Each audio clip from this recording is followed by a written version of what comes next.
Welcome back to a Book a Day podcast. And if you remember, in the previous podcast, I was narrating short stories by Saadat Hasan Manto. And once again, this is what I'm going to do: narrate another short story by Manto in this podcast. Manto, as you know, he wrote his stories in Urdu language, and a lot of his stories revolve around the culture in India and Pakistan, the social and political landscape, the taboos that prevail in the societies or used to prevail in the society back then, around 1940s, 1950s. And it is in this context that our next short story is set. It's called The Dutiful Daughter, and I'm going to narrate it now. So let's begin. The Dutiful Daughter. The country had been divided. Hundreds of thousands of Muslims and Hindus were moving from India to Pakistan and from Pakistan to India in search of refuge. Camps had been set up to give them temporary shelter, but they were so overcrowded that it seemed quite impossible to push another human being into them. And yet, more refugees were being brought in every day. There wasn't enough food to go round, and basic facilities were almost non existent. Epidemics and infections were common, but it did not bother anybody. Such were the times. The year 1948 had begun. Hundreds of volunteers had been assigned the task of recovering abducted women and children and restoring them to their families. They would go in groups to India from Pakistan and from Pakistan to India to make their recoveries. It always amused me to see that such enthusiastic efforts were being made to undo the effects of something which had been penetrated by more or less the same people. Why were they trying to rehabilitate the women who had been raped and taken away when they had let them be raped and taken away in the first place? It was all very confusing, but one still admired the devotion of these volunteers. It was not a simple task. The difficulties were enormous. The abductors were not easy to trace. To avoid discovery, they had devised various means of eluding their pursuers. They were constantly on the move from this locality to that, from one city to another. One followed a tip and often found nothing at the end of the trail. One heard strange stories. One officer told me that in Saharanpur, two abducted Muslim girls had refused to return to their parents who were in Pakistan. Then there was this Muslim girl in Jalandhar who was given a touching farewell by the abductor's family as if she was a daughter-in-law leaving on a long journey. Some girls had committed suicide on the way, afraid of facing their parents. Some had lost their mental balance as a result of their traumatic experiences. Others had become alcoholics and used abusive and vulgar language when spoken to. When I thought about these abducted girls, I only saw their protruding bellies. What was going to happen to them and what they contained? Who would claim the end result, Pakistan or India? And who would pay the women the wages for carrying those children in their wombs for 9 months? Pakistan or India? Or would it all be put down in God's great ledger if there were still any pages left? The abducted women were being moved from this side to that and that side to this all the time. Why were they being described as abducted women? I had always thought that when a woman ran away from home with her lover, The police always called it abduction. It was the most romantic act in the world. But these women had been taken against their will and violated. They were strange, illogical times. I had boarded up all the doors and windows of my mind, shuttered them up. It was difficult to think straight. Sometimes it seemed to me that the entire operation was being conducted like import export trade. One officer told me, or rather asked me, "Why do you look lost?"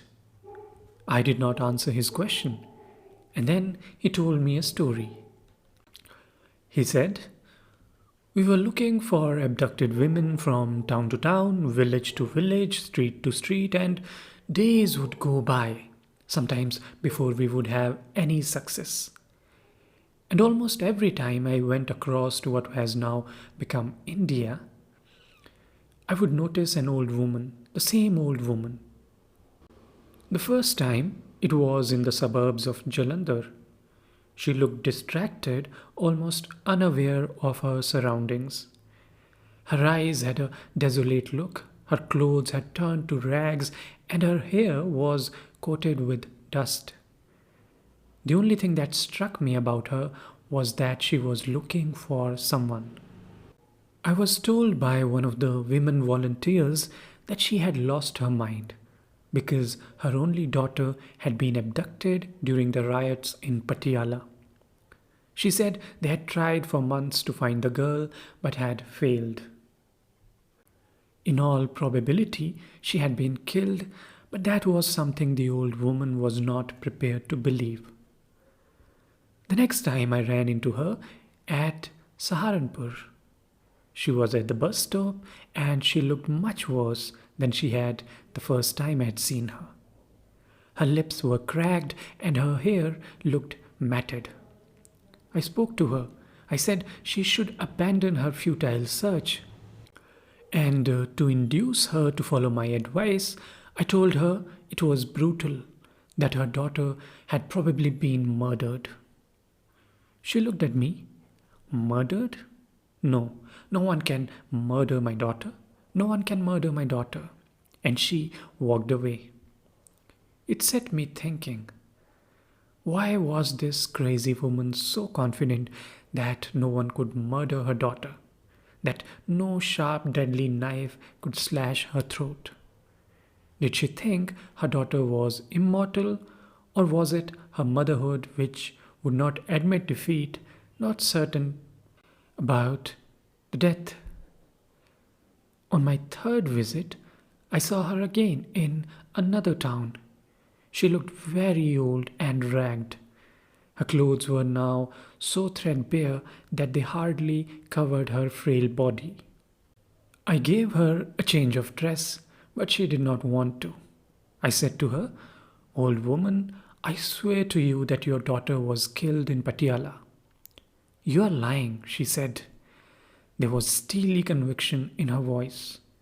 To convince her, I said, "I assure you I'm telling the truth. You have suffered enough. It's time to go to Pakistan and I will take you." She paid no attention to what I had said and began muttering to herself, "No one can murder my daughter." And she suddenly declared in a strong, confident voice. "Why?" I asked. "Because she's beautiful. She's so beautiful that no one can kill her. No one could even dream of hurting her," she said. I wondered if her daughter was really as beautiful as she described. And then I thought, all children are beautiful to their mother. It's also possible that the old woman is right. Who knows? But in this Holocaust, nothing has survived. This mad old woman is deceiving herself.